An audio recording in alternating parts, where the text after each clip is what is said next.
Pode se apresentar, Isadora. Acho que a gente já está gravando. E Eu vou só aí. me apresentar de novo, já que tá todo mundo se apresentando. Sou Isadora Lima. Eu tô no quinto semestre de jornalismo e também tô aqui entrevistando. E eu sou o Bergson Araújo, Satisfação. estou na turma do pessoal. E é isto. Boa tarde. Boa tarde. Satisfação também, Bergson. E aí, Carlos, eu acho que a gente pode começar só para a questão de registro. Aí você faz uma apresentação sua em nome, profissão, formação e a sua ligação aí com o espiritismo, né? Um pouco aí da sua Tá. trajetória. Ok. O meu nome é Carlos Eduardo. Eu sou mineiro, nascido em São Lourenço. Hoje eu estou com 53 anos. A minha formação hoje, na verdade, eu sou uma formação total neurocientista cognitivo, né? Eu tenho tanto a formação background de história, psicologia cognitiva e neurologia. Fiz neurologia na Unicamp e neurociência na Universidade de Salamanca, na Espanha. E hoje eu atuo, já fui professor universitário durante muitos anos, e hoje eu atuo como consultor de empresas na área de pensamento estratégico, planejamento orçamentário e desenvolvimento cognitivo de profissionais, de gerenciamento, de alto nível, diretores e assim por diante. Essa é a minha atuação. Eu sou espírita desde os 12, entre 12 e 14 anos de idade, em que eu me interessei por questões pessoais. E eu sou de família católica, meus pais eram católicos, e eu acabei me interessando pelo espiritismo, onde eu entrei, comecei a estudar e passei a me integrar ao movimento como voluntário na parte de atendimento social. Hoje eu me dedico dentro do Centro Espírita, já há alguns anos, né, Caio, a parte de atendimento de pessoas com tendência suicida, com depressão profunda. Eu faço atendimento semanal voluntário para essas pessoas e atuo também na parte de divulgação, estudo da doutrina e assim por diante. Uma síntese aí.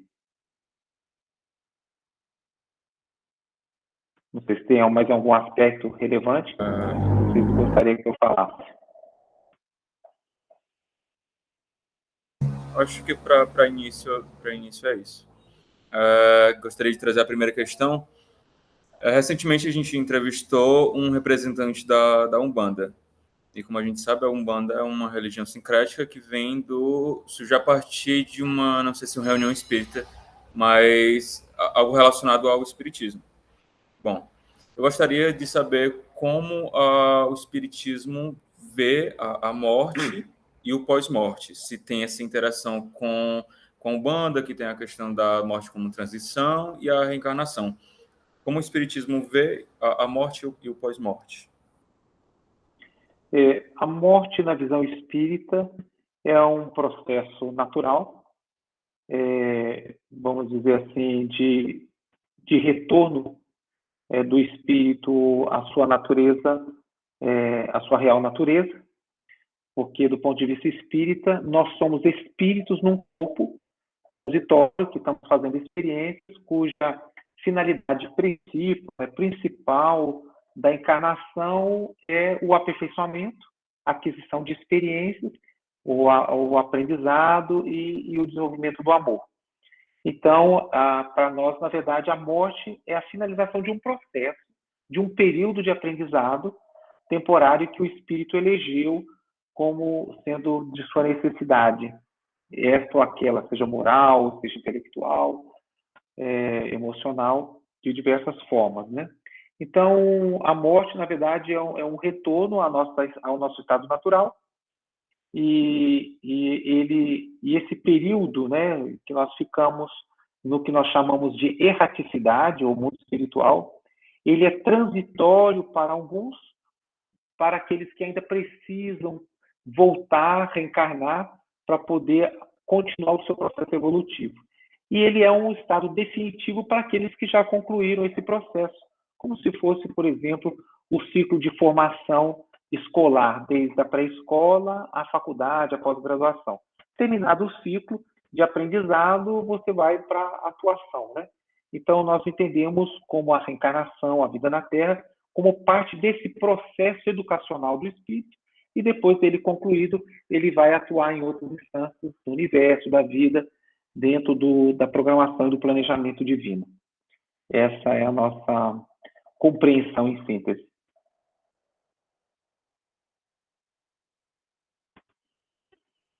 Isadora agora ou Caio? É porque eu estou escrevendo assim que ele está anotando e o Caio disse que está um pouco ocupado agora. Nesse ciclo de aprendizado que você disse que o espírito passa, que seriam as reencarnações, você pode falar um pouco sobre isso também? Se existe um número limite, se tem... como é que é isso? Muito, muito legal a sua pergunta aí, sim. Vamos esclarecer um pouquinho. Na verdade, dentro da visão espírita, nós entendemos que Deus cria incessantemente, né? E ele, quando nos criou, cada um de nós que estamos já aqui, né, conscientes, ele nos criou, a gente chama de simples e ignorante. É como se fosse um bebê, né? Uma criança, bebê que recém-nato, ele não tem nenhuma experiência, né? Então, e para esse processo de desenvolvimento, Deus possibilitou a criação, vamos dizer, do universo, dos vários mundos, porque a doutrina espírita, ela acredita que todo o universo ele é povoado.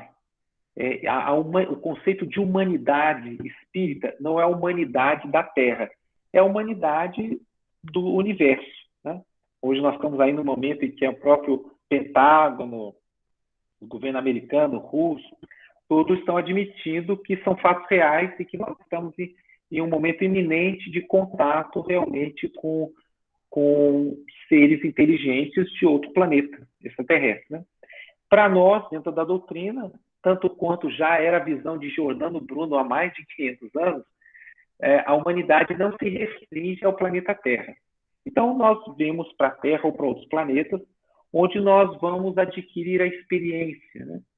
Nós temos na nossa consciência as leis divinas, as leis morais, que são aquelas que fazem com que a gente tenha, vamos dizer, um direcionamento em termos do que nós chamamos atualmente na Terra de o bem e o mal, né?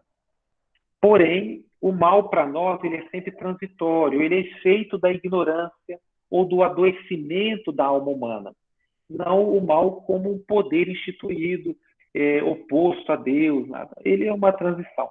Se nós imaginarmos dentro da visão espírita que só na Terra, a Terra tem aproximadamente, segundo a ciência, 4,5 bilhões de anos, né? Então, durante bilhões de anos, a vida vem se transformando e tal. Então, a presença humana na Terra é considerada como se fosse um ano, na visão do Carl Sagan, né, como se fosse um ano cósmico, no último minuto do dia 31 de dezembro. Quer dizer, a nossa presença na Terra é muito pequena. E eu falo isso para entender que aquilo que nós somos capazes de produzir, que nós chamamos o mal, é algo muito pequeno na história da Terra e é muito fruto do nível evolutivo que nós estamos.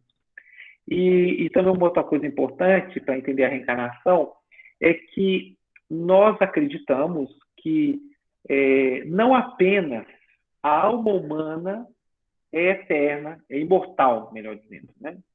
Mas também os animais, as plantas, há um princípio espiritual não é uma alma propriamente dita, que vai evoluindo nas várias formas. Então, de forma que todos os seres são solidários entre si e estão no processo de evolução. E que nós também já estagiamos em outras formas de vida aqui na Terra, né? E hoje estamos numa ascensão agora da inteligência, da razão, da intuição e assim por diante. Então, quando você pergunta, e é muito interessante, já me fizeram várias vezes, quanto tempo que a gente tem cá?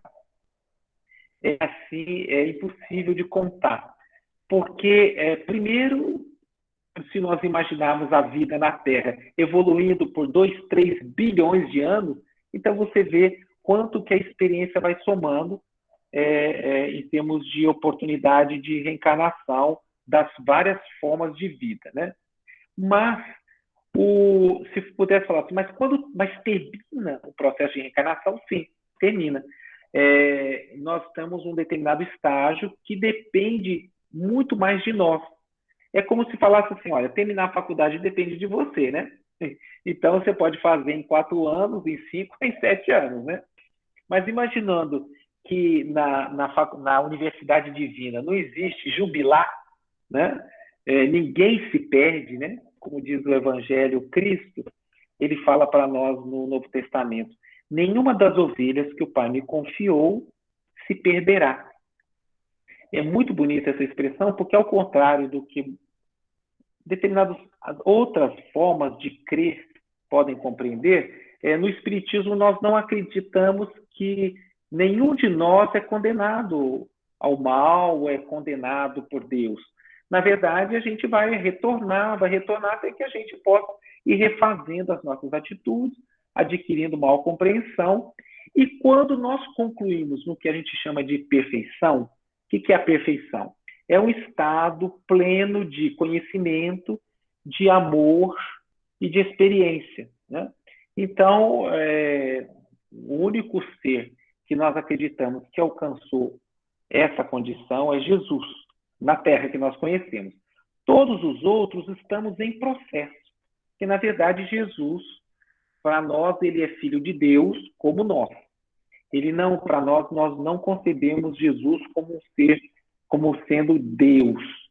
É um irmão mais velho que recebeu a missão de Deus de nos guiar. Então, esse processo reencarnatório, em que a gente vai adquirindo experiências, ora numa cultura, noutra, num país ou noutro, numa raça, entre aspas, ou noutra, num perfil, numa condição sexual dessa ou daquela, homem ou mulher, ou a experiência entre esses dois polos extremos.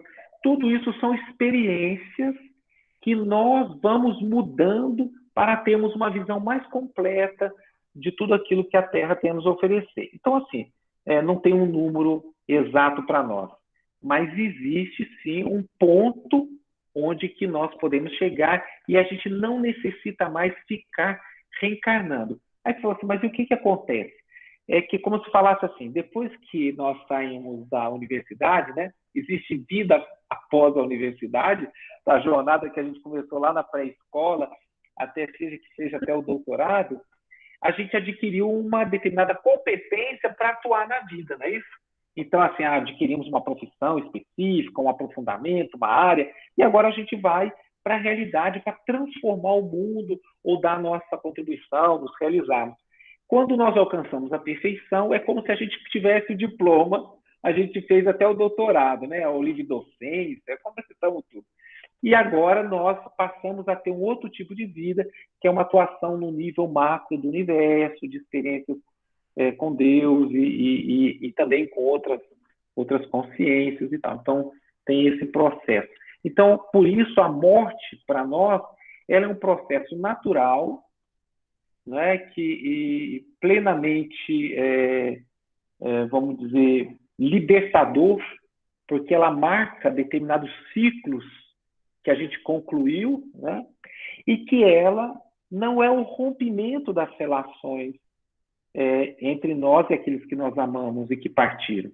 Não, ela, na verdade, é como, de repente, vocês estão aí com a família e você vai lá trabalhar na Europa, ou vai trabalhar aqui em Minas Gerais, você não vê mais a pessoa, mas ela está numa outra realidade, é uma outra dimensão vibratória, que hoje a medicina, a ciência está descortinando, vocês devem estar pesquisando sobre isso, em especial a Universidade da Virgínia tem toda uma estrutura de laboratórios que estão trazendo publicações do mundo inteiro sobre as experiências de quase morte, e eles estão demonstrando que a consciência perdura mesmo com a morte cerebral. E isso está abrindo uma questão. Mas então, se ela subsiste, isso seria a alma? Então, e aí esse contato dessa realidade do qual nós deixamos de ver nessa frequência. Mas no ponto de vista, inclusive, da física, Existem múltiplos universos, né? Um multi-universo, não um universo. Né? Então, é essa visão da doutrina. Eu não sei se eu me prolonguei muito. Não, tá ótimo. Você disse que nossa vida aqui é um aprendizado, mas existem aqueles que, digamos assim, se recusam a aprender. Às Sim? vezes alguém que comete, por exemplo, É, comete um crime nessa vida, na próxima. Também eu não sei se tem relacionado ao karma, eu não sei se o espiritismo tem essa vertente do assim. karma, né, também. Muito boa questão também. Olha, na verdade existe um correspondente do karma. O karma é um conceito indiano, né? Da doutrina hindu, que karma significa causa e efeito. E na nossa visão é a mesma coisa. A gente fala lei de causa e efeito, né? Só que o karma, mesmo o karma indiano, ele não é um karma de sofrimento ou de dor necessariamente. É a lei de causa e efeito. Você faz o bem, você colhe o bem. Se você planta, se você comete crimes, você vai receber isso de volta de alguma forma. Porque é a lei do universo e que o próprio Cristo colocou no Evangelho quando ele disse a cada um segundo as suas obras. Quer dizer, a lei de causa e efeito, ela vale tanto para dentro da nossa vida atual quanto para as interexistências, né? As várias reencarnações ou várias existências. Então, e como você falou, é muito interessante que, logicamente, nós podemos rebelar-nos. Como nós podemos fazer isso na faculdade, né? A gente está lá e o professor dá matéria e eu não quero estudar. E eu colo, ou eu prejudico alguém, ou eu quebro lá a sala de aula. Quer dizer, no fundo é a mesma coisa. A gente traz, e vamos supor que a gente, por exemplo, cometa crimes hoje, que é diferente do ponto de vista da evolução quando você pensa lá nos silvícolas, por exemplo, que comeu carne humana. Isso não era um crime. O nível de compreensão deles de sobrevivência concebia isso. Hoje, com todo o avanço tecnológico, com toda a civilização, não se justifica que a gente faça isso. Então, isso passa a ser considerado uma transgressão, porque nós já temos um outro nível de compreensão. Aí, o que vai acontecer? Nós vamos voltar, vamos reparar, né? Porque nós estamos com aprendizado, não significa que não tem consequência. Tudo tem consequência. A gente tem uma frase cunhada que foi cunhada que expressa muito isso. Nós somos herdeiros de nós mesmos. Então, nós somos o fruto daquilo que nós trabalhamos e na interação com o nosso meio. Não que a gente possa ser uma bolha. Na verdade, como diz o Ortega Gasset, é eu e as minhas circunstâncias, né? Então, somos nós e as circunstâncias que a gente vive. Mas nós temos a responsabilidade sobre muitas coisas, outras nem tanto, que estão muitas às vezes relacionadas ao instinto, à inconsciência, né? Mas existe sim uma lei de responsabilidade sobre os nossos atos, de acordo com o grau de conhecimento que a gente tem. Então, mesmo na justiça humana tem isso, né? Existe o crime por dolo e o dolo e o culposo, né? Então, muitas vezes, por exemplo, se eu estou dirigindo um carro e alguém pula na frente do carro e o carro bate, a pessoa morre, eu sou um criminoso, mas eu não tive dolo, né? Então, eu vou ser absolvido, mas eu fui culpado, mas eu não tive dolo. Então, lógico, todos nós temos uma responsabilidade. Poderemos ter intenção ou não, e isso vai definir as consequências para o nosso aprendizado, porque às vezes a gente complicou e a gente vai ter que gastar um tempo reparando isso que nós fizemos. É o que muitas vezes as pessoas falam, eu estou aqui pagando não sei o quê. Eu acho um pouco forte isso. Deus não está cobrando nada. O que tem é que, naturalmente, nós somos responsáveis por tudo aquilo que fazemos. E quem é responsável tem o compromisso de reparar, né? Reparar os danos daquilo que ocasionou. Isso é muito natural. Então, não é um processo de vingança nem de penalização.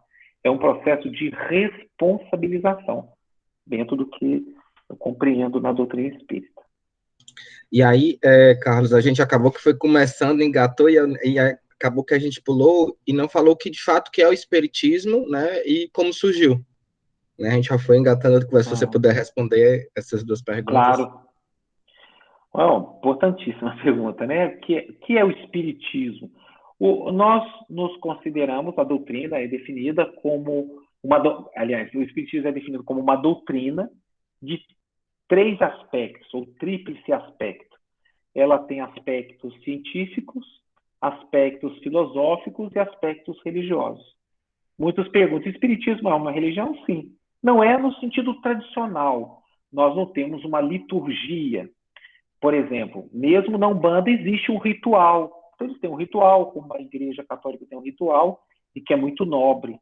Não existe nenhuma crítica. No Espiritismo, nós não adotamos nenhum ritual. Então, do ponto de vista tradicional, nós não temos casta sacerdotal, nós não temos um sacerdote espírita, nós não temos um pastor que é um profissional, que tem salário, por exemplo, da igreja. Todos nós somos voluntários e a casa espírita é uma casa comum, um espaço onde nós trabalhamos, operamos a prática da nossa religião.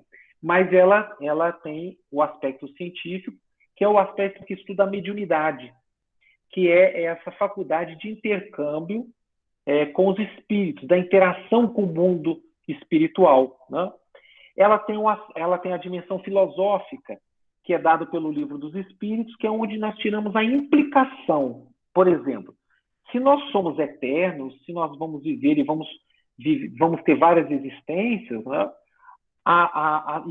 E vamos sofrer as consequências das nossas ações, quanto mais eu me aproximar do princípio do bem, melhor serão as consequências na vida após a morte, a minha relação com as pessoas, por exemplo, que eu prejudico, que eu sou responsável, que eu vou ter que reparar. Se não for nessa, vai ser numa próxima, em que momento for. Porque não existe injustiça do ponto de vista divino. Do ponto de vista humano, a gente pode olhar e nos parecer muito confuso. E às vezes fala assim, nossa, mas isso daí parece uma injustiça. Mas parece. Se você for olhar as causas profundas, então a filosofia espírita esclarece isso. E a parte religiosa, ela traz consequências morais. Essencialmente, o espiritismo é cristão, no sentido que nós adotamos os princípios, os ensinamentos de Jesus, de nosso Senhor Jesus Cristo, ou Jesus, o Cristo, né, como a nossa moral, né? Então, nós consideramos Jesus como modelo e guia da humanidade. Então, o espiritismo ele foi, na verdade, codificado no século XIX por Allan Kardec, pseudônimo de Hippolyte Léon Denis Rivail, que ele era um professor francês e tudo, um grande estudioso e cientista também da época. E ele não fundou o espiritismo. Nós não adotamos o conceito de fundar, porque ele codificou, porque os espíritos, houve vários fenômenos que ocorreram no mundo inteiro à época, estão nos jornais, se vocês pesquisarem historicamente, que eram chamados fenômenos das mesas girantes, o que virou tema de vários filmes que mostram os poltergeists, aquelas coisas todas, que exageram, mas que foi inspirado nisso que aconteceu dos Estados Unidos, da América do Norte a toda a Europa, em que eles não sabiam o que era isso, as mesas giravam, os objetos, e até que ele, junto com outras pessoas, estudando aquele fenômeno, percebeu que não eram as mesas que giravam, eram os espíritos, que ele também não sabia que eram, eles é que falaram, que eram as almas daqueles que viveram na Terra, que estavam fazendo aqueles fenômenos para chamar a atenção à humanidade de que havia uma realidade além daquela material. Então, em 1857, ele lança o livro, que é considerado a pedra angular da nossa doutrina, que chama O Livro dos Espíritos, com 1019 questões, no qual ele coloca questões que ele propôs a vários espíritos, por meio de vários médiuns, para tentar entender o conhecimento que eles tinham a respeito da realidade, da natureza e das relações do mundo espiritual com o mundo material. Então, isso é o contexto. Depois ele publicou outros livros, e outros estudiosos e médiuns começaram a se dedicar, como, por exemplo, conhecido de vocês, que é Francisco Cândido Xavier, Chico Xavier, ou Divaldo Franco, Ivone Pereira, e tantos outros que consideramos verdadeiros baluartes do trabalho, no qual não há nenhuma pretensão de proselitismo, e sim de fazermos o bem. Cada religião atende às necessidades de cada pessoa. Todas as religiões, desde que ensinem o bem, elas são boas. Então, não consideramos que a doutrina espírita é o único caminho, mas é um caminho que atende, por exemplo, no meu caso em especial, eu sou uma pessoa que ama estudar, sou uma pessoa muito racional, sobre um certo aspecto, e a doutrina me atende muito dentro disso. Eu fui católico e amo a Igreja Católica, tenho uma consideração, um respeito muito grande, porque independentemente dessa daquela observação que alguém possa fazer, nós encontramos pessoas maravilhosas lá dentro, na história, e mesmo atualmente, né? Olha aí o Papa Francisco, uma pessoa incrível, né? Como dentro das outras, dentro da Umbanda, pessoas maravilhosas. Então, nós não vemos exclusividade e nem vemos salvação, porque a proposta da doutrina, dos espíritos, é que pratiquemos o amor. Chico Xavier fez uma síntese que eu gostaria de encerrar essa resposta com a fala dele. Deus não tem pressa que o homem creia nele. Ele tem pressa que o homem seja bom. É isso que nos importa. Crendo, não crendo, dentro daquela forma, o que importa é o coração humano, é a bondade. E aí, Carlos, eu acho que aqui a gente... Não, vai, então, eu acho que o Bergson vai fazer uma pergunta, depois eu faço. Aproveitando que você falou sobre Cristo e a forma como você se relaciona com o catolicismo, eu queria saber como a doutrina espírita, no geral, recebe as outras visões de mundo das outras doutrinas, como o candomblé, o budismo e muitas outras. Só para fazer um complemento aqui, eu queria que você falasse também, eu não sei se você falou que tem grande admiração pelo catolicismo, mas o cristianismo tem duas vertentes principais, que é o catolicismo, que tem a crença também em santos, em Maria, e tem também o protestante, que é principalmente de Jesus, assim. Então, eu queria que você também fizesse essa separação. Tá, ok. Bergson, como que é mesmo a sua pergunta? Eu acabei me perdendo aqui. Como o Espiritismo recebe as visões de mundo das outras doutrinas? Perfeito. Olha, Bergson, é muito interessante porque existe uma pergunta, existe uma parte do Livro dos Espíritos, em especial, que Kardec conversa com os Espíritos sobre isso, que você está perguntando. E ele fala assim, olha, em todas as épocas e em todas as doutrinas, a verdade está presente, esteve presente. Os erros que estão lá são humanos. Ele fala, se você for lá buscar e estudar com dedicação, você vai encontrar os fundamentos da grande revelação que está em todas as religiões. Só a única ressalva é a questão de religiões que ensinam bem. A gente sabe que tem seitas que não são religiões, são seitas, são coisas humanas para outros fins. Tirando isso, então, a doutrina espírita vê com os espíritos nos ensinam constantemente nas comunicações a um respeito, a uma reverência muito grande com todos.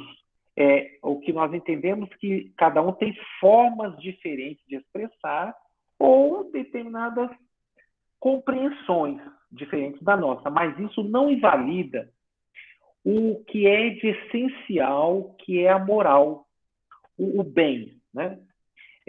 Tanto é que Kardec, Bergson, teve um cuidado muito bacana. Quando você pega lá o Evangelho segundo o Espiritismo, se você ler a introdução, Allan Kardec fala que no Evangelho, no Novo Testamento, você tem várias partes que podem estar sujeitas a crer ou não crer. Milagres, uma série de coisas, profecias e tudo. Mas que tem uma parte que é comum a todos, que é a moral do Cristo. O que ele ensina para o bem. Então, o que ele fez? No Evangelho segundo o Espiritismo, ele não colocou essas partes, ele só pegou os ensinamentos morais e deu a interpretação à luz do Espiritismo, dizendo assim, quanto a isso, todos poderão concordar, independentemente da religião. Eu tenho amigos, irmãos evangélicos, eu tenho irmã que é evangélica, protestante, católico, ateu, budista, eu tenho um amigo. E não há discordância quando você toca na questão do bem. Todo o resto é a maneira como cada um... Eu tenho uma irmã que é evangélica e que ela fala que ela, quando morrer, ela vai dormir, né? Aí então ela fica assim, bom, se você estiver acordado do outro lado, ela mesmo brinca comigo, porque na tua crença você está acordado. E aí a gente brinca, eu brinco lá, falo assim, mas você vai estar dormindo, você está preocupado com o quê? E a gente brinca muito, com muito respeito um pelo outro, porque nós conversamos sobre Jesus e não temos uma divergência, e ela é essa Sara Nossa Terra, essa linha de evangelismo, e ela mexe comigo. Ela falou assim, se tiver reencarnação, eu quero vir assim assado. Eu falei, mas como eu não acredito? Eu falei, tá bom, você não acredita, mas você vai reencarnar assim mesmo. Então, assim, isso são as formas, isso não pode. Então, respondendo a sua pergunta em síntese, há um profundo respeito pelas diferenças, porque são formas culturais, né? É como eu ir, por exemplo, sei lá, a Noruega, aí a Israel, tem culturas, tem formas de expressar características que eu vou precisar me adaptar e respeitar se eu estou lá, né? Então, se eu vou a um culto católico, eu procedo de acordo com o que é o culto católico. Se eu vou a um culto protestante, e assim por diante. Então, é isso que a doutrina nos ensina. Agora a pergunta, Isadora, o aspecto que você falou se repete, para me ajudar? Sobre as questões dos santos, enfim, Maria. Isso, bom, e você tocou num ponto sensível, o Caio sabe, eu sou apaixonado por Maria. Toda vez que falo, o pessoal fala Maria, eu falo, não fala de Maria não, é brincadeira. Porque muitos me perguntam, amigos, falam, Carlos, você é espírita, mas e Maria? Eu falei, que Maria? Maria Santíssima? Aí eles olham e falam assim, meu filho, nós somos fãs dela. Eu, particularmente, minha mãe foi a vida inteira católica, do Sagrado Coração de Maria e tal. Então, tanto pela formação familiar, quanto pelo que os espíritos nos ensinam, da elevação, do amor da Mãe de Jesus, nós temos uma... Você não tem nem ideia quanto que você tocou, eu estou emocionado. Porque Maria, para nós, é uma referência extraordinária. Porque, como diz a proposta do Mel Gibson no filme A Paixão de Cristo, muitos não sabem, por que é tão focado nele e em Maria? Porque a concepção é que, na verdade, a redenção, na visão tradicional, vou usar os termos católicos, né? A redenção, no fundo, ela foi fruto de dois corações, de Jesus e de Maria. Então, assim, para você ter uma ideia, eu me dedico ao trabalho a pessoas que tentam suicídio. Os espíritos nos falam que quem é responsável por atender e socorrer no mundo espiritual as pessoas que se suicidam é Maria Santíssima. Então, eu particularmente, eu tenho uma paixão por ela muito grande, por conta do trabalho de amor que ela tem com as pessoas que, infelizmente, suicidam-se, né? E tudo. Então, primeiro, a parte de Maria. Isso é para todos nós espíritos, não é só para o Carlos, porque teve uma mãe, minha mãe me ensinou muito respeito a Maria Santíssima e tal. Mas, assim, é uma concepção dentro do espiritismo a respeito do valor. Quanto aos santos, temos um respeito legítimo por todos eles. Reconhecemos que muitos deles, verdadeiramente, são pessoas que alcançaram uma condição de amor ao próximo que deu a eles uma elevação muito grande. Não temos a mesma relação ritualística com os santos, né? E nem reconhecemos que eles são distintos de nós. Eles são espíritos mais evoluídos que nós, mas que são exemplos que o Cristo nos deu, mandou, para ir nos ajudando a entender como viver o Evangelho. Quanto à visão evangélica, ao protestante, do Cristo, também temos profunda afinidade, porque o Cristo para nós é o modelo maior para nós. Então, só que nós não temos essa divergência doutrinal que eles têm entre eles. O Espiritismo não, porque a gente reconhece, a gente não dá os mesmos nomes. Inclusive, o nosso reconhecimento não é apenas aos do Ocidente, mas também aos do Oriente, aqueles do budismo, do islamismo, do hinduísmo, por exemplo, do shintoísmo, de todas aquelas doutrinas, todos que têm aquelas nobres personalidades que viveram ao bem da humanidade. Então, não existe nenhum conflito para nós. A única coisa é que, para nós, todos são espíritos em evolução, não são privilegiados, são criaturas que amam e missionários do Cristo para ajudar a humanidade a reencontrar o seu caminho de harmonia junto às leis de Deus. Essa é a nossa visão. E aí, Carlos, eu acho que assim, só para os meninos entenderem, eu vou saber a resposta, mas a questão de ver, mas alguém pode me perguntar aqui, e o Chico Xavier, a Ivone Pereira não seriam considerados santos, entidades ali que a gente também tá falando, que a gente nas nossas preces, orações recorrem, ou a Bezerra de Menezes, enfim, todos os outros espíritos que estão presentes nas nossas conversas, né? Nossa, muito legal, Caio. Foi um detalhe importante de comentar, né? Conceitualmente, eles, para nós, eles são equivalentes ao que é o santo, vamos dizer assim. Quer dizer, o que fez, por exemplo, a Igreja considerar Teresa de Ávila uma santa? Pela sua conduta, o seu amor ao próximo, né? E os milagres que ela foi capaz de fazer, entre aspas, milagres, porque nós entendemos que foram fenômenos perfeitamente explicáveis à luz do Espiritismo, né? Então, conceitualmente, também nós reconhecemos no Bezerra de Menezes, em Chico Xavier, pela abnegação e sacrifício, a mesma condição espiritual.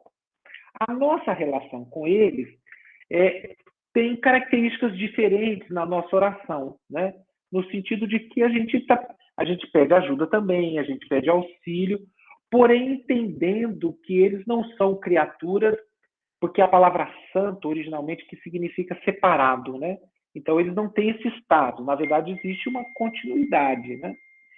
E também porque a doutrina nos recomenda, a gente pode pedir ajuda para eles, mas a nossa prece, a nossa oração, ela deve ser voltada para Deus, pedindo que os seus missionários, os seus emissários nos socorram.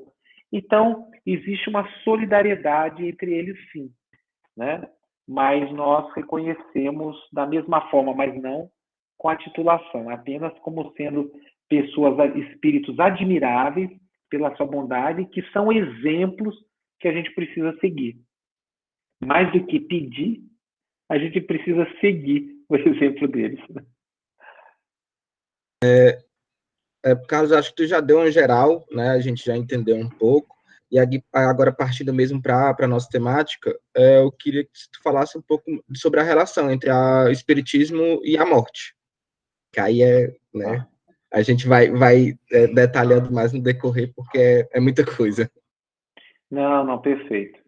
Bom, a questão, como inicialmente nós até abordamos, e agora vamos aprofundar, do ponto de vista físico, é apenas uma transformação biológica que não extingue a consciência, né? Então, a gente o espiritismo diferencia o que é a alma. Qual é a definição de alma? É o ser imaterial que em nós existe e sobrevive à morte do corpo.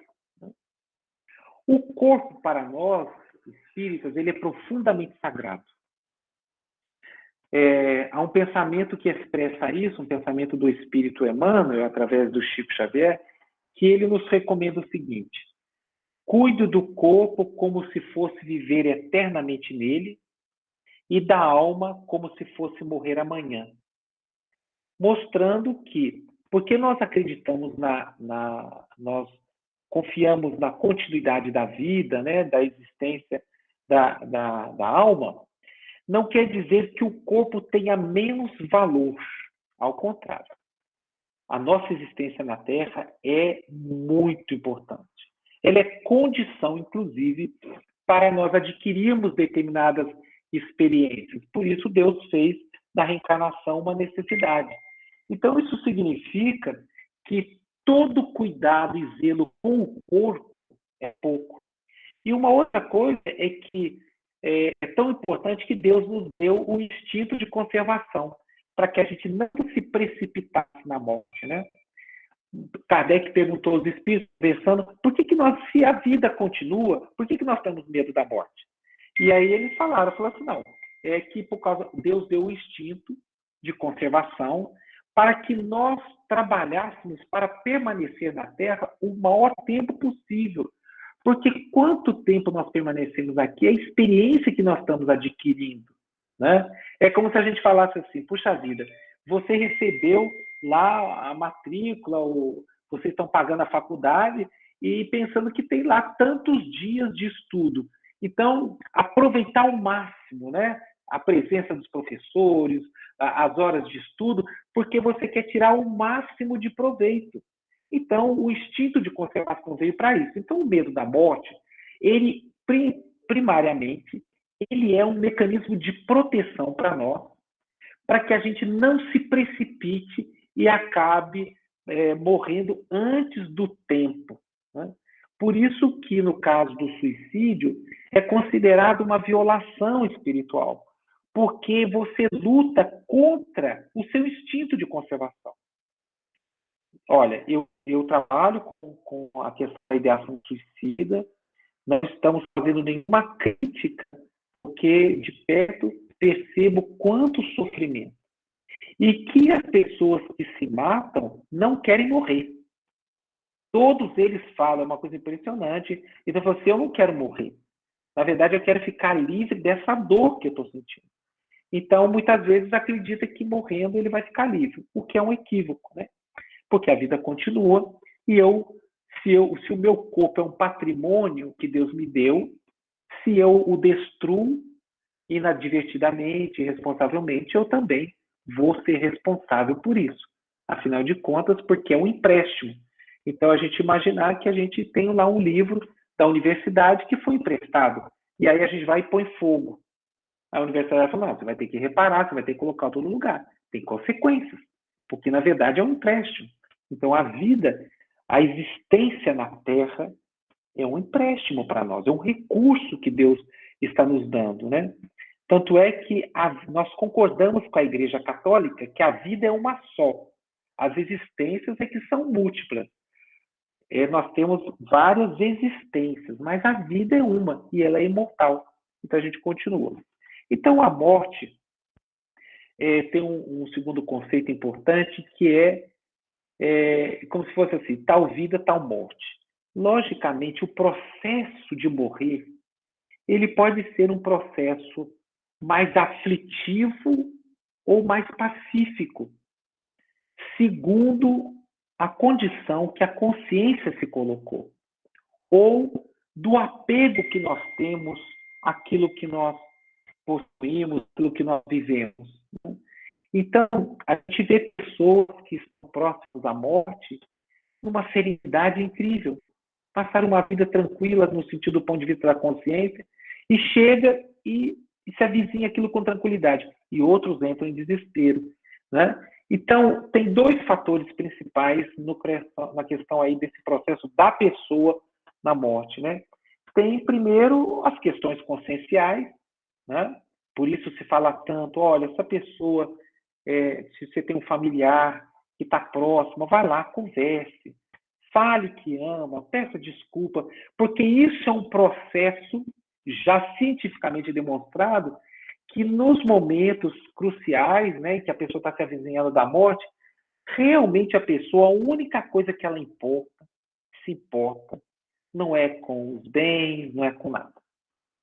É com as pessoas que ela ama. Ela quer ter o contato com aquelas pessoas, ela quer pedir perdão, ela quer... Porque é onde você vê que tudo se esvaziou e falou assim, bom, a única coisa que importa era a presença do outro. Então, nesse processo na morte, é uma viagem do ponto de vista espírita. Aquele momento que a gente chama de desencarnação, que é o momento em que está se extinguindo as forças físicas, por esse ou aquele motivo, a consciência, ela internaliza, você sai do mundo externo e você entra no seu mundo interior. E ao se aprofundar nesse momento em que você está consigo mesmo, né, você vai rever, como se fosse uma consolidação, toda essa sua experiência, aquilo que realmente está pesando o seu coração ou está te trazendo alegria, né? E aí o processo de liberação, e é uma coisa importante para nós espíritas, ele começa, muitas vezes, ele pode começar com a morte física, a morte encefálica, mas o espírito ainda está ligado ao corpo. Normalmente, as primeiras 12 horas do falecimento, o espírito está num processo de liberação das suas ligações com o corpo. Daí, muito importante a atitude das pessoas no velório. Por quê? Porque a nossa harmonia, o nosso diálogo repercute na pessoa que está falecendo. Às vezes a gente fala assim, morreu, acabou, está tranquilo. Eu falo assim, não. Na verdade, a consciência está ali ainda presente. E ela se ressente dos comentários, da postura das pessoas. Né? Então, assim, às vezes é melhor a gente não ir ou não ficar no velório se a gente não for ter uma postura de respeito. Não tanto pelos familiares, porque as pessoas estão ali, a dor real de separação, quanto pela pessoa que está partindo. Porque o corpo está inerte, mas a alma está ali, a consciência está ali. E as experiências de morte, quase morte, registradas no mundo inteiro, mostram que as pessoas que voltaram, que foram dadas como mortas e voltaram, relatam todas as conversas que estavam ocorrendo ali na mesa de cirurgia e no ambiente vizinho, dando nome, detalhes e tudo. A consciência não desapareceu. Então, o Espiritismo nos propõe uma atitude de educação. Educação frente à morte. Porque, como nós sabemos que ela apenas extingue a vitalidade do corpo, acaba o corpo vai se dissolver, mas a consciência passa a existir no outro plano, que é aqui mesmo, em interação conosco. Então, isso é um ponto muito importante para nós com relação à morte. Todos os pensamentos das orações, elas, quando de coração, verdadeiramente, não adianta repetir uma prece. É a mesma coisa eu falar para o Bergson, Bergson, tudo de bom para você. Ele olha e fala assim, foi só por educação que ele falou, porque não desejou nada de verdade. A gente sabe disso. Quantas vezes as pessoas falam assim, ei, bom dia! E outro, bom dia. E você sabe que a pessoa está cumprimentando por obrigação. Então, a oração é a mesma coisa. Né? Então, onde existe o verdadeiro sentimento, aquilo repercute de uma maneira muito positiva para a pessoa que está no processo. A desencarnação pode começar, a morte, a desencarnação para nós, pode começar com a morte encefálica, mas é um processo que vai levar aí, às vezes, 12 horas ou mais, dependendo da condição da pessoa que está ali. Isso significa que é necessariamente doloroso? Não. Não significa que ela está sofrendo. Mas significa que o processo de desligamento é como se a gente falasse assim, o parto, né?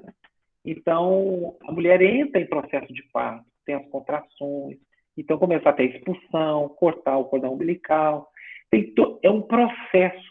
É também, nós estamos nascendo para a vida espiritual, na separação do corpo. Então, ele começa e tem, vamos dizer, um passo a passo espiritual muito importante para nós.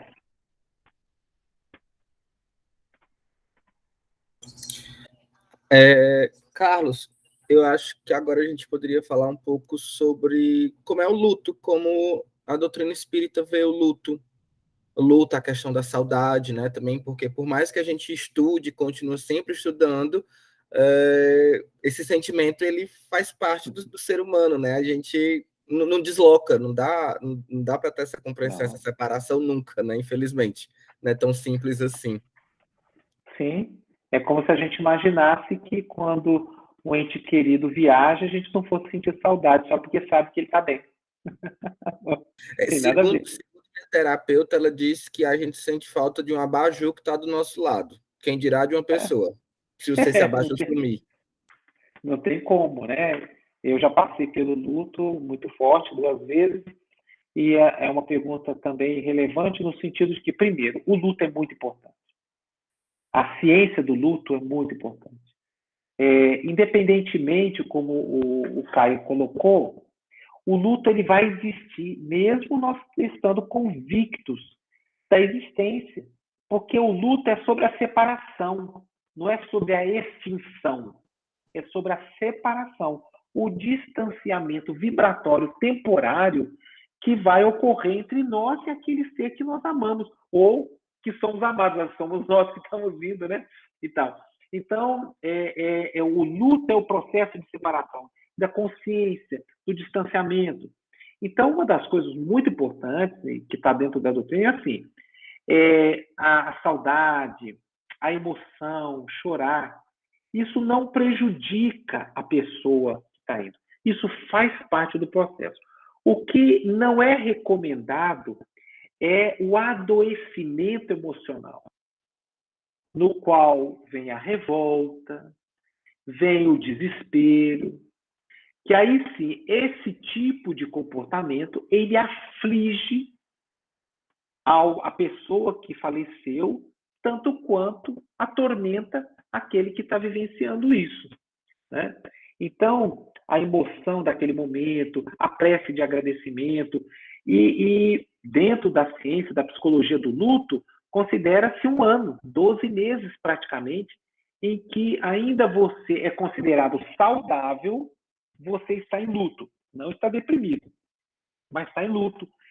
Porque você fecha um ciclo de experiência das datas que você recorda a pessoa, da vivência, da coisa toda. Então, a saudade, a lágrima, os comentários. Agora, uma coisa muito importante no processo do ponto de vista aqui na sociedade, a gente já pode dizer que a gente considera, não de bom tom, que a gente comente coisas de uma pessoa que ela está ausente. Né? Por simples fato dela não poder se defender, né? É uma prática óbvia, né? Eu falo assim, a pessoa está ausente e a gente está fazendo comentários inadequados ou de censura e tal. Não é recomendado isso, né? E do ponto de vista moral, muito menos, né? E aí, para a pessoa que faleceu, durante os comentários, as lembranças, elas devem ser pautadas pelo respeito, ainda que seja algo que seja desagradável, mas dá um olhar de gentileza, afinal de contas, não é? Porque todos nós erramos, então, se a gente quer que as pessoas sejam gentis conosco, nós vamos ser gentil, principalmente com o ausente, em especial pela desencarnação. Então, isso é visto. O espírito, a pessoa que faleceu, ela também está num processo de adaptação, do outro lado. Ela também está vivendo um processo de separação, que não é fácil para ela. E às vezes é muito mais difícil, porque nós continuamos na nossa rotina. Ela não, tudo é novo, né? Então, assim, de novo, às vezes o pessoal fala, não pode chorar. Por quê? Como assim não pode chorar? Um dia perguntar quando a madrinha, muito querida do Chico, ela desencarnou, o Chico emocionado, chorando. Perguntaram aí, falou, mas Chico, você chorando? Ele falou, sim, eu sou espírita, mas não endureceu o meu coração. Eu falei assim, como assim? Ele não estava chorando de revolta, não estava chorando de aflição, ele estava emocionado, porque há sentimento de gratidão, as memórias vividas, né? Como o Caio falou, a gente lembra dos objetos da infância, né? A gente não vai lembrar da pessoa e sentir a falta disso daí, né? Porém, a educação é converter essa lembrança em agradecimento. A lembrança preenche o vazio e traz à tona o sentimento de gratidão, né? Porque a gente, diz Allan Kardec, que o espírito, contando para ele, falou assim, imagine que você tem duas pessoas que estavam presas numa penitenciária. E elas, por muitos anos, presas, 25, 30 anos. E uma delas recebe a liberdade. E aí você imaginar que aquela pessoa que ficou na cadeia fica chorando revoltada porque a outra foi libertada. Eu falei assim, não, ela tem que ficar feliz porque o outro saiu da cadeia. Na imagem que nós estamos temporariamente retidos no corpo. Então, a visão nossa no luto de compreender por que estamos sentindo falta e qual a melhor postura nossa para benefício. Eu me recordo que quando estava já prevendo, né, a inevitável desencarnação da minha mãe, e eu muito ligado a ela, então eu ficava preocupado assim, falei, meu Deus, como que eu vou fazer para poder equilibrar a minha emoção para que ela não sofra com a minha dor? Eu pensar nela e não em mim. Então é um exercício, até que ela faleceu, né, e veio o luto, em que o equilíbrio entre as lágrimas da saudade, mas a postura de pensar no outro, no bem do outro, daquele que partiu. Esse é o desafio nosso no luto. Ainda falando sobre o luto, existem muitas pessoas que perdem, e você até falou disso agora no final, de você ter um certo sofrimento pela perda da sua mãe e você ficar pensando, mas eu preciso pensar em mim também, o que ela vai achar disso? Existe um certo sofrimento, às vezes, quando uma mãe perde um filho, ou então quando um filho perde um pai, assim, quando é muito novo. Por exemplo, temos casos de pessoas que perdem a mãe, que é uma figura muito importante, eu acho. Se dizendo a mãe, eu acho que as pessoas são mais ligadas à mãe, às vezes, do que, né, a figura paterna. Se existe essa revolta, às vezes, de perder esse ente querido tão importante, pode prender, às vezes, o espírito na Terra, pode, talvez na próxima vida, pode causar alguma coisa. Entendi. Olha, primeiro, todo o nosso respeito à dor daquele que sente que perdeu, que de fato não perdeu, né? Então, no nosso caso, a gente não nem menciona como perda, né? E sim como um distanciamento, uma viagem e tal, para evitar essa sensação de que aquilo seja negativo. Mas entender o seguinte, não vai prender espírito nenhum. Não, está prendendo o espírito na Terra. Não está prendendo. O que está causando, muitas vezes, porque a pessoa que faleceu pode não ter um preparo, amadurecimento. E ela sentir muito desespero e não saber como lidar daquele que ficou. E, logicamente, deixa eu falar uma coisa, qual de nós aqui, não precisa nem ser mãe nem pai, que sabendo, tendo o irmão à distância, que está desesperado, sofrendo. Esses dias um dos meus irmãos, teve Covid, graças a Deus ele está bem, mas ele teve uma evolução muito grave, ele ficou muito mal. Imediatamente eu estava em Fortaleza trabalhando, e ele em estado de São Paulo, e eu assim querendo pegar um avião para ir. Eu falei, meu Deus do céu, meu irmão falece agora, como é que ele está? Eu queria...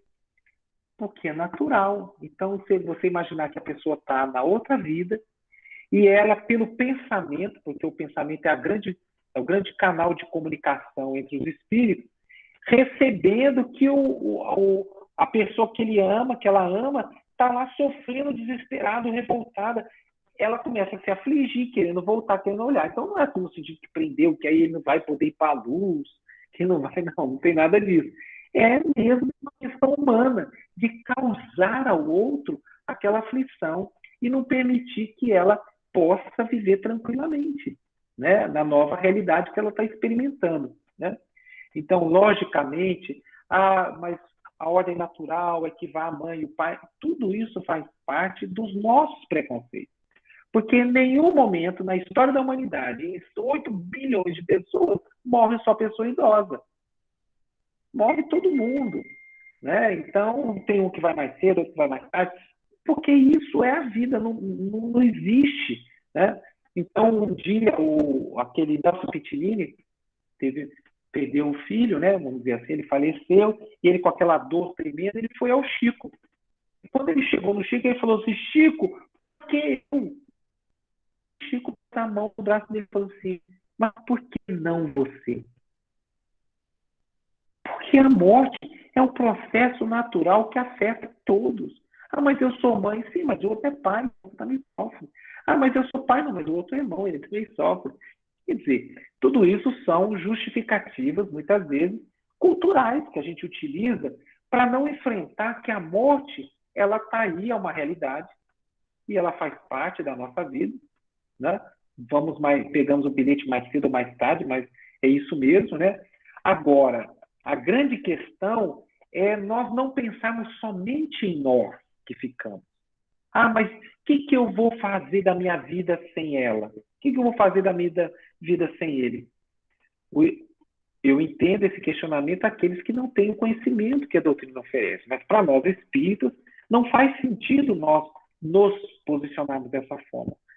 Um dia, a secretária que me ajudava a cuidar da minha mãe, me vendo emocionado no almoço, ela falou assim, o senhor o senhor sente muita falta da sua mãe? Eu falei, demais, todos os dias. Aí ela falou assim, o senhor gostaria que ela estivesse aqui? Eu falei, não. Mas como assim não? Eu falei, não, peraí. Minha mãe estava sofrendo. Eu a amo, ela está fazendo muita falta.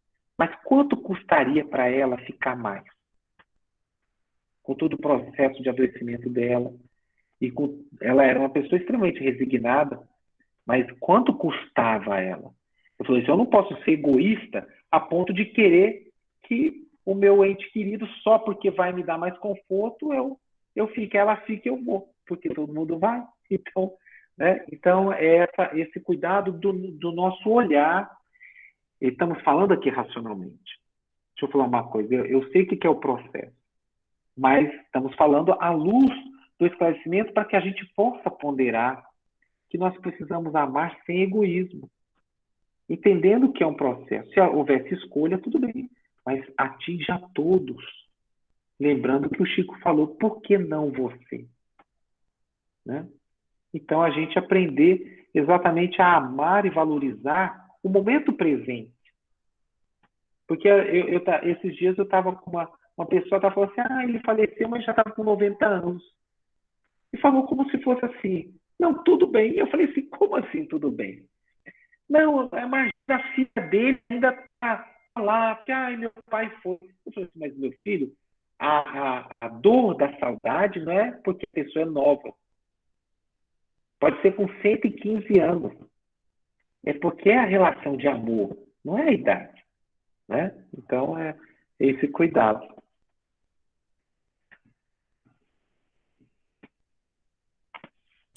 Bergson? Bem, gostaria de saber, em algumas religiões que a gente conversou também, muitas tinham alguns simbolismos, como no candomblé tinha a questão de orixás mais voltados que representavam a morte. Em outras religiões tem alguns símbolos, algumas coisas que representam essa passagem. Eu gostaria de saber se no Espiritismo também tem alguma coisa, algum símbolo, alguma entidade que represente a morte para vocês. Não, não temos. Na verdade, a morte para nós é um fenômeno biológico. Então, assim, não temos, não tem nenhuma representação, até porque, como eu falei no início, nós não adotamos nenhuma representação simbólica, né? No sentido assim de tradução disso ou daquilo, né? Porque entendemos que é um processo natural e que é comum, é um fenômeno natural, não é uma entidade que vem trazer a morte. É um fenômeno de desgaste biológico e que rompe naturalmente os laços da alma com o corpo e que, vamos dizer, a própria ação, né, como a gente perguntasse, Tem alguém que faz a maçã cair? Deus faz a maçã cair? Não. São as suas leis que fazem o processo natural com que ela caia naturalmente da árvore, né? Então, a morte para nós é simplesmente isso, um processo natural, biológico, que ele, tendo rompido o equilíbrio do corpo, a alma é liberada da sua ligação e segue em frente. Carlos, eu queria agora... A gente já falou um pouco de suicídio, né? Mas eu queria voltar um pouco para a questão da eutanásia, né? Que é o interrompimento da morte a partir de uma escolha da pessoa ou de familiares. E uma segunda pergunta relacionada a isso, né? Eu queria que você comentasse um pouco e que você falasse também a questão dos cuidados paliativos, né? Porque a gente sabe que algumas doenças, quando chegam a partir em pontos terminais, não tem muito o que se fazer, e aí você fica ali só naquele cuidado mesmo, esperando que você chega a fazer a passagem, né? Não é necessariamente uma forma de eutanásia, mas é um outro processo que eu acho que é bem mais aceito dentro acho que dentro de algumas religiões, até mesmo da compreensão de algumas pessoas, enfim, dentro da comunidade médica também. Perfeito. Bom, 2 pontos. Com relação à eutanásia, os espíritos não nos recomendam, né? Independentemente de qual quadro, por uma questão simples. Como nós falamos que cada minuto a mais na Terra tem um valor excepcional para a consciência, em termos de experiência, reflexão. Então, os espíritos, os bons espíritos, eles nos orientam que é uma transgressão nós fazemos isso. Ainda que a pessoa queira, né, ela é um suicídio assistido, né? É uma outra forma de suicídio, mas ele é, né? Então, não condenamos a ninguém que faça a escolha, mas não aconselhamos, do ponto de vista espírita, né? O outro aspecto que você colocou é sobre a medicina, o cuidado paliativo. Eu tive experiência nisso, porque eu vivenciei isso com a minha mãe no último mês, antes dela falecer, né? Da desencarnação dela. E é muito interessante. A medicina paliativa, ela avançou muitíssimo. É uma medicina extraordinária, porque o paliativo não significa que não vai fazer nada. Eles, inclusive no hospital, eu tive uma reunião, tem uma equipe técnica para esclarecer o familiar, né? Porque chega no momento em que você pode ir insistindo, mas você só passa a aumentar o sofrimento da pessoa sem qualquer perspectiva de resultado positivo, né? Mas também, tampouco é uma eutanásia e abandono. O que eles fazem, né, dentro daquilo que eu vivi? É garantir, vamos dizer, que a pessoa não esteja com o desconforto ou com a dor. Ela continua tendo todo o suporte de vida para sua manutenção vital, mas naturalmente avaliado e acompanhado os índices de sofrimento e de dor, de desconforto que a pessoa possa sofrer. Evitando, por exemplo, se ela está num processo, como eu tive um amigo, que o pulmão dele estava tomado com câncer e ele estava indo para uma insuficiência respiratória crescente e com a agonia respiratória ia chegar. Então, os médicos recomendaram que ele fosse sedado. Faz parte da medicina do conceito, né, de você falar, vamos sedá-lo e tudo. Não, a sedação não precipita a morte da pessoa. Ela apenas coloca num ponto em que a pessoa, conscientemente, ela não perceba aquilo sofra desconforto, como se fosse a gente tomar uma anestesia para fazer um canal, né? Então, a gente está lá e aquilo continua, né? Então, inclusive eu verifiquei isso, até por conta, o Caio sabe, como vocês sabem que eu sou espírita, e a minha preocupação quando eles falaram assim, olha, até que ponto você quer ir com a sua mãe? Eu falei assim, não, eu quero ir até o ponto do bom senso, no sentido assim, aqui que ponha na UTI, que entube, faça um monte de coisa, ela já estava exatamente indo para a falência geral, né? Dos órgãos e tudo. Eu falei assim, não, para que vai colocá-la longe da família, entubada, por uma coisa que não vai resolver? Mas vamos dar a ela condições respiratórias e condições de a gente permanecer. Tanto é que ela faleceu, a gente com ela no quarto, dando toda atenção, carinho para ela, né? E tudo. Então, o que foi, aí eu verifiquei, falou, não, Carlos, de maneira nenhuma. A medicação, ela não precipita, de maneira nenhuma, ela só faz o controle do sofrimento. Então, os cuidados de olhar como é que estava a respiração, o posicionamento dela, o conforto físico. Então, tem todo um processo de cuidado, mas em que você, ao invés de uma coisa que você vai vendo que a pessoa só está aumentando o sofrimento, você estabiliza aquilo, ao invés de você avançar para coisas que vai só aumentar o sofrimento, e dá a ela condições de permanecer, que pode ser um dia, um mês, 3 meses, quanto tempo for, né? O organismo ele vai pelo processo natural fazendo o desligamento. Então, eu particularmente, porque vivenciei isso e entendi o conceito e acompanhei, não é uma forma disfarçada de eutanásia, nem desistência. Tanto é que ela só é recomendada onde a medicina reconhece que, a partir dali, todo recurso adicional é intensificação do sofrimento sem condições, do ponto de vista médico, de qualquer retorno do quadro, de reverter o quadro, né? É o conceito que eu tenho como leigo e como uma pessoa que viveu com um familiar nessa situação. Ainda falando um pouco da questão de doença, na verdade você falou já lá no começo um pouco dessa questão de punitivista, não sei, tem aquele falar, tipo assim, se a pessoa está sofrendo muito nessa vida, é porque ela fez uma coisa muito ruim na vida passada. Aí tem também a relação de doenças, se ela tem uma doença muito grave, é porque na vida passada ela teve fez algo muito ruim.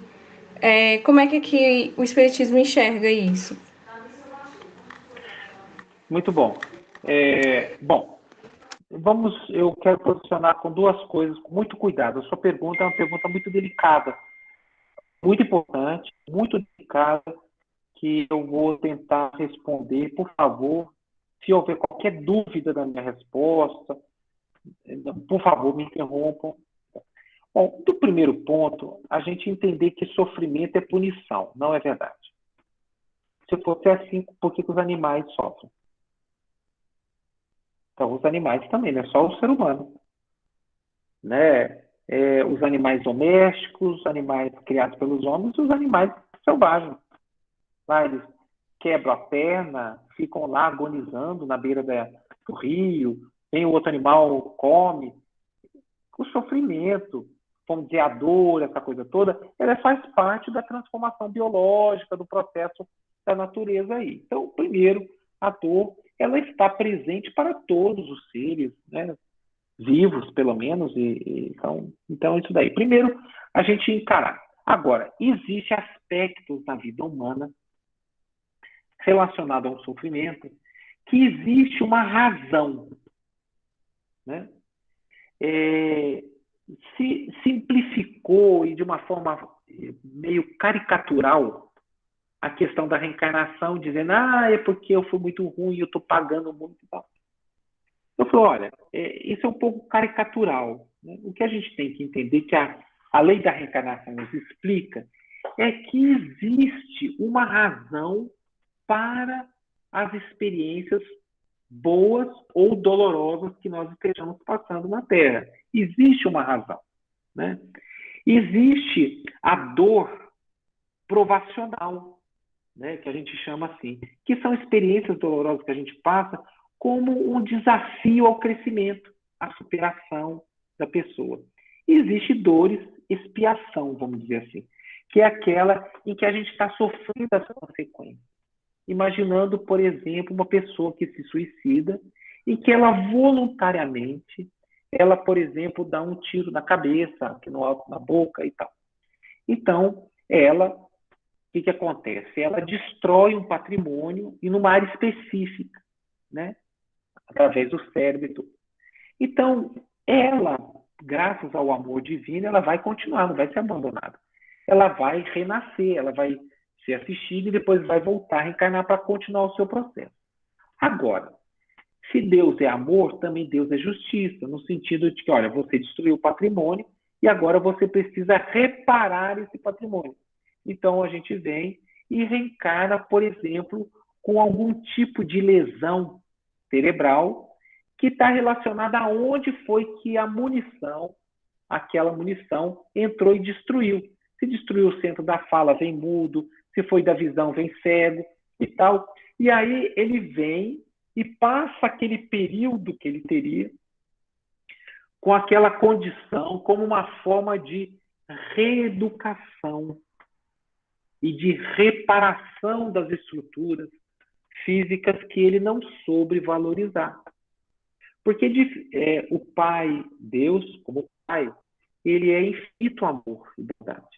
Mas, diferentemente de nós, pais e mães terrestres, ele também sabe que cada um precisa assumir as consequências para que possa crescer. Porque a gente só cresce psicologicamente quando a gente assume responsabilidade. É a partir disso que a gente tem que cuidar, que a gente tem que ser responsável, que tem consequências, é que a gente realmente acelera o nosso processo evolutivo. Então, assim, existem grandes dores, grandes situações que são consequências de outras vidas. É verdade. E que a gente está sob a ação e reação, a lei de ação e reação. Então, a gente precisa reparar aquilo ali, passar por aquela experiência para o nosso aprendizado e para a reparação. Então, assim, é o que o pessoal fala assim, ele está pagando, a gente foi ruim. Não é questão de foi ruim, a gente teve experiências e que nós estamos no processo e vamos sofrer as consequências de tudo o que nós façamos. Tudo aquilo que a gente faça ao outro, a gente vai receber diretamente. Jesus simplificou isso que eu estou falando quando ele foi aprisionado pelos centuriões. Pedro, como vocês sabem, pegou uma espada e foi para a luta, inclusive cortou a orelha de um soldado romano.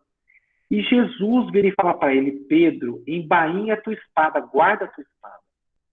Porque quem fere pela espada será ferido. Era a lei de ação e reação. O que fizemos aos outros, sofreremos nesta ou na próxima vida, ou em outras vidas, o que nós tivermos feito, infligido ao outro, como uma questão da lei de ação e reação. Então, isso que se fala, no fundo, é a lei de ação e reação, ou lei de causa e efeito, né? Então, quando a gente olha o panorama da Terra, com tantas dores, né, com tantas coisas, ela tem muito disso. Porque, na verdade, se a gente olhar a história humana, né, quantas coisas, quantas injustiças, e a gente está aí, no processo, reparando, né? Às vezes aquilo que a gente humilhou as outras pessoas por uma questão de raça, de condição socioeconômica, a gente volta às vezes nas dificuldades para passar por aquela experiência e saber quanto dói o que nós infligimos ao outro, né? Então a gente vem e passa por aquilo e com isso a gente se harmoniza com a lei divina, né? Não é fácil, mas cuidado com aquilo que a gente diz o ditado humano que fala assim, quem semeia vento colhe tempestade, né? Então a gente tem que cuidar, porque às vezes num minuto de insanidade, num minuto de egoísmo, a gente se compromete por séculos, né? Então é dentro da visão da lei de ação e reação. Carlos, já nas últimas perguntas, prometo, a gente já passou muito tempo, mas você falando da questão das injustiças da vida, né, para quem tem muito desse olhar também, queria que tu comentasse um pouco também essa questão das mortes coletivas, né? A gente tem vários exemplos, a questão do tsunami que teve, né, agora não me lembro quando exatamente, aquele caso que teve da Boate Kiss também, que morreu uma quantidade certa de pessoas, e agora a pandemia, que eu não chegaria nem dizer que é uma questão de morte coletiva, mas é um processo do coletivo, né, da humanidade, não é exclusivo de alguém, né? Como é que a gente... Muito bom. É isso. Muito bom, Caio. Assim como nós temos o nosso aprendizado individual, nós temos o aprendizado coletivo. Cada comunidade, ela forma uma unidade do ponto de vista evolutivo. As culturas, né, sejam asiáticas, ocidentais, sejam americanas, sejam europeias, todas elas formam grupos de espíritos que estão evoluindo dentro daquela experiência, daquele tipo de experiência. Então, as coletividades também assumem karma ou lei de ação e reação coletivas e que depois precisam ser reparadas coletivamente. Então, você imaginar aqueles grupos, por exemplo, de rapazes que incendiaram o índio em Brasília. Vou pegar uma coisa pequenininha, né? Então, aquilo foi feito em grupo. A lei de ação e reação determina que eles irão fazer a reparação juntos, porque foram em comum. Os linchamentos coletivos são coisas tristes, animalizadas. Que a coletividade que faz o linchamento assume o compromisso coletivo. Então, as ações coletivas das guerras que fazem invasões, matam, destroem, no sentido de que são agressores. Uma coisa é a gente se defender, porque estão invadindo o nosso país e os nossos soldados vão defender. Isso não, isso é diferente, é defesa. Mas aquele que toma a violência, que causa, por exemplo, as organizações criminosas de tráfico humano para comércio sexual, exploração sexual. Então, essas criaturas são grupos humanos que amanhã voltam coletivamente e resgatam coletivamente. Então, Deus aproveita as situações naturais, como, por exemplo, um tsunami, né? Aconteceu lá no Japão, aconteceu na Ásia, né? E mortes coletivas. Ele aproveita os fenômenos naturais, as coisas que acontecem acidentalmente, e reúne com cuidado todas as pessoas no tempo e no espaço que tiveram coletivamente relacionadas a um tipo de comprometimento, e elas então reparam juntas, resgatam juntas, sofrem juntas aquele processo, né? Porque toda relação, toda posição humana em relação ao fato, até, por exemplo, o de omissão, a omissão nossa do que poderíamos fazer, somos responsáveis não somente pelo mal que fazemos, mas pelo bem que deixamos de fazer, por todo o mal que nasce do bem que nós deveríamos ter feito. Estamos falando, não somos responsáveis pelo sofrimento do mundo. Mas, por exemplo, se tem alguém ao nosso lado e que o nosso socorro teria aliviado, e aí nós somos responsáveis por isso, porque ela não nos chegou acidentalmente. O que podemos fazer por aquele que Deus colocou no nosso caminho, né? Então, essas mortes coletivas, elas têm um resgate coletivo, porque assim como existe as questões propriamente individuais, as responsabilidades individuais têm as coletivas, os governantes, aqueles que fomentam guerra e assim por diante. E, em especial, o Covid, né? Deixa eu acender a luz aqui, que está ficando escuro, vocês não vão me ver, né? Ótimo. Então, o Covid está aí, e a experiência nossa, coletiva, ela está sendo intensa, todos nós estamos passando isso. Ela tem, do ponto de vista do pouco que eu conheço, compreendo, eu diria que ela tem um viés coletivo, no sentido de consequências da nossa indiferença, do nosso descuido, quanto também da nossa necessidade de progresso. Porque, assim, está morrendo milhares de pessoas e não é só de Covid. Está em manchete as pessoas que estão morrendo de Covid. Mas nós estamos morrendo de câncer, de pneumonia, estamos morrendo de outros problemas, de acidente de carro, de queda de avião. Nós continuamos morrendo, porque a morte faz parte.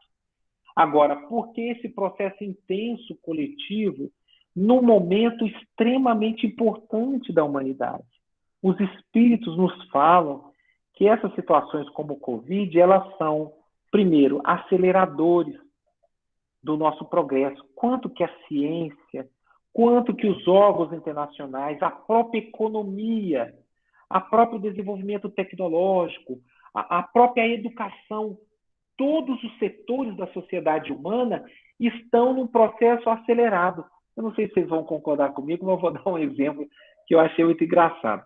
Eu uso muito a tecnologia já há muitos anos, faço muito curso online, interajo, reuniões e tal. Mas eu estava acostumado a ouvir as pessoas falar assim, nossa, porque o celular é uma coisa horrorosa, porque é um absurdo, porque agora a gente só usa isso aqui. Todo mundo, muita gente condenando. Aí chega o Covid e a pandemia.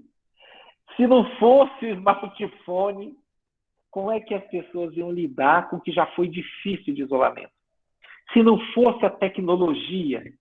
Então, você veja como que, sob um aspecto, tirando o aspecto trágico da dor e do sofrimento, tive 2 irmãos em situações periclitantes com o Covid, graças a Deus eles estão aí ainda, mas, assim, independentemente disso, está ocorrendo e forçando-nos, inclusive, a nos pensarmos como uma humanidade. A gente estava vendo um pouquinho antes do Covid um retrocesso de países desenvolvidos, voltando, querendo se isolar, construir muro, fazer isolamento, quer dizer, ficar indiferente ao destino dos outros. Nós somos hoje uma comunidade global, né? E, por outro lado, existe o aspecto, sim, coletivo e pessoal de resgate, de testemunho, porque não é só quem está falecendo, morrendo, que está, vamos dizer, na lista daqueles que estão sofrendo. Atendo pessoas com um nível de depressão que tinham melhorado com o Covid, isolamento, isso voltou. Então, está havendo, né, todo um processo que a gente acredita que está relacionado também a questões kármicas de muitos. Só que, como é de abrangência mundial, você não tem condições de dizer isso ou aquilo, porque, no conjunto, existe uma diversidade de razões, mas que todos têm um único propósito, o bem da humanidade. Disso não tenhamos dúvida. Nós não estamos, do ponto de vista espiritual, à mercê do acaso, né? Então, essa é a minha visão aí. E aí, Carlos, a última para encerrar. Prometo que eu acho que Sim. os meninos ficaram com dúvida. E acho que era legal tu explicar o que é esse atendimento que tu tratou da questão do suicídio, que você faz parte, da depressão, Tá. para eles, enfim, para ficar mais claro, né? Tá bom. Nós, há muito tempo, já há muitos anos, que nos interessamos, em função de alguns casos mais próximos, de pessoas que se suicidaram, e começamos a pensar que não tínhamos um trabalho voltado para dar apoio para essas pessoas dentro da casa espírita. Para as pessoas que entram em depressão, começamos a estudar e começamos a entender que as pessoas que se matam, elas dão sinais, elas pedem socorro. No fundo, quando elas começam a falar, olha, eu quero morrer, é uma forma delas pedirem socorro. E a gente não tem a escuta disso.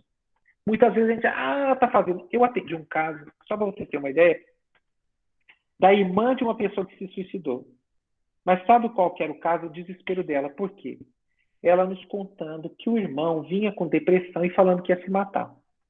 E um dia ele telefonou para ela e falou, eu vou me matar e tudo. E ela não estava bem. E ela falou assim para ele, você fala e não faz. Por que você não se mata, ao invés de ficar falando? Ele desligou o telefone e se matou. Você imagina a dor dessa moça, da irmã, que ela amava o irmão. Foi um momento de impaciência. Então, começamos a estudar isso e com um grupo de amigos lá do GEP, né, nos propomos, no atendimento mediúnico, a atender os espíritos que se suicidam. Então, as pessoas que morreram, que se suicidaram, na parte mediúnica, dentro do que a gente acredita, a poder oferecer assistência a esses espíritos, ajudando-os no esclarecimento. E um dos espíritas, um dos suicidas, né, espírito, um dia ele ele nos perguntou, falou assim, mas por que nós não nos preocupamos com aqueles antes de se matarem? E aí que veio a ideia, falou assim, não, peraí, vamos começar um trabalho de atendimento às pessoas que estão com ideação suicida. Então, o que nós fizemos? Semanalmente, nós criamos uma reunião em que as pessoas que apresentavam, queriam ser atendidas no centro espírita e que na entrevista diziam que tinham depressão ou ideação suicida, eram encaminhados para o nosso grupo de atendimento. Então, 2 vezes por semana, uma vez semana depois, tal, evoluiu de forma diferente, a gente tinha 1 hora em que as pessoas chegavam, todas essas pessoas que procuraram ajuda, em que a gente fazia uma reflexão à luz do Evangelho e fazemos, hoje ainda, o diálogo individual, em que a pessoa tem a oportunidade de exteriorizar a sua dor. Porque o que acontece? No dia a dia, nós somos impacientes com a pessoa que se queixa. Ela fala, mas vem de novo falar, porque a pessoa, nossa, é tão deprimente ficar ouvindo a pessoa. Então, logicamente, não é intencional, mas é despreparo, né? Então, começamos um trabalho chamado Projeto Coragem, que era de pessoas que se dispunham a ouvir as pessoas que estavam deprimidas, com ideação, e oferecer a elas o recurso de tratamento espírita, associado ao tratamento médico. Em todos os casos, quando elas nos procuram, mas não estão com psiquiatra, a gente recomenda. Olha, você vai procurar um psiquiatra, a depressão, nesse ponto que chegou, ela precisa de aporte médico, só que nós vamos fazer o complemento, porque a medicação, sempre falo para eles, a medicação nos ajuda de fora para dentro. E a oração e a evangelioterapia, como eu chamo, ajuda de dentro para fora. Então, as duas vão, porque uma tira o agudo, a dor aguda, e a outra trata de dentro para fora as dores e as questões emocionais e assim por diante. Então, nós fazemos isso semanalmente e temos um resultado interessante. As pessoas têm evoluído, sentem melhora, passam às vezes, muitas vezes vindo, outras têm mais dificuldade e outras respondem mais rápido. Então, a gente tem um atendimento de suporte, de ouvir, de dar o tratamento espírita com passe, água fluidificada e evangelho, né? E oração. Ensinamos técnicas de oração, modos de orar, que ajudam a intensificar esse processo de encontro e de consolação interior da sua dor, né? Então, a gente faz isso. A gente fico das 6 às 9, 10 da noite, às vezes até mais, atendendo as pessoas semanalmente, registrando o distanciamento, a gente tem todo o protocolo disso daí. O grupo que nós fundamos em Fortaleza continua, e agora eu fundei um grupo em Pouso Alegre, Minas Gerais. A gente já está há alguns meses, e já atendemos cada noite de atendimento, um grupo significativo de pessoas que estão nesse processo. Não sei se eu esclareci o que é o atendimento, além da parte mediúnica que nós fazemos. Para mim está claro, meninos, vocês entenderam? Sim. Carlos, é isso. Muitíssimo obrigado. Tanto por ter entendido, a gente ter começado atrasado e ter passado um pouco, mas as dúvidas vão surgindo e vai ficando mais interessante quando a gente vai conversando. Obrigado mesmo, de coração, por ter aceitado. E que bom lhe ver, depois de todo esse tempo. É verdade, faz muito tempo. Olha, eu queria agradecer também, por nada, uma satisfação em especial poder compartilhar essa experiência toda. Fico muito lisonjeado com o convite, com a oportunidade de participar. Adorei as perguntas, o interesse de vocês, nota 10. E eu espero que o trabalho de vocês frutifique muito. Eu penso que vocês escolheram um tema muito relevante. A gente precisa trazer esse tema e discutir sobre a morte. Então, eu acho que o trabalho de vocês, com certeza, tem uma contribuição inegável. E eu agradeço por fazer parte do projeto. Tá? Muito satisfação em conhecer a todos. A gente que agradece. Foi muito, muito bom, muito produtivo. Acho que todo mundo amou aqui. Muito obrigada pela sua participação. Tá certo. Uma boa noite para vocês. Você também. Boa Bom final de noite, Para você semana. também. Obrigado. Papai, Tchau, pai. um Satisfação abraço, em viu? revê-lo. Um abraço do seu pai. Ele mandou um abraço aqui para ti. Eu tava falando com ele no WhatsApp, dizendo que tava conversando contigo. Aí ele manda um abraço para ele. Então tá bom. De Até volta. mais. Tchau, Tchau, gente. tchau. Obrigado. Meu povo, a gente E aí, fica aqui. galerinha? Vou encerrar aqui. Encerre. Acho que da nossa equipe só